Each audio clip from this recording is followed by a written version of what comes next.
Nigeria is a country of more than 200 million people with a huge potential workforce for the oil and gas industry.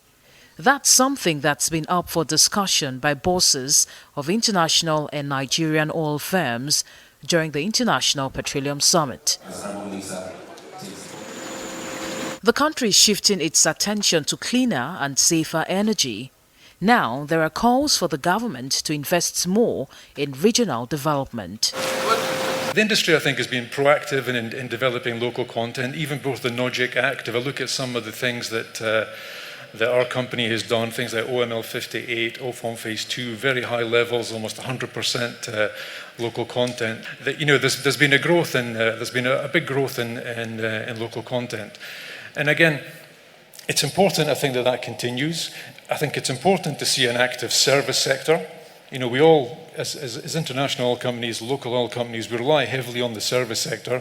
I've been responsible for ensuring that we support the nation. Our vision is to be a global LNG company on the one hand, but on the other hand, helping to build a better Nigeria.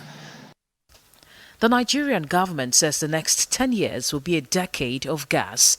The country is working towards increasing gas production and exploring other renewables. These industry experts want progress in the sector to be made easier, for infrastructure to be developed, and for the government to work with companies. We have very well articulated policies. Our issue now must be execution. Execution to essentially get the projects that derive from these policies, to bring them to fruition. As business leaders, this is a delicate balance that we manage. We have a very sound relationship with our partners today. It will work for all of us, but ultimately, decisions that we make, affect all of us, and therefore carrying our partners along so that we align our interests, because they don't have to be the same. Experts say the sector can achieve growth as long as necessary guidelines and policies are in place. But this can only happen with the passage of the Petroleum Industry Bill, which has been promised this month.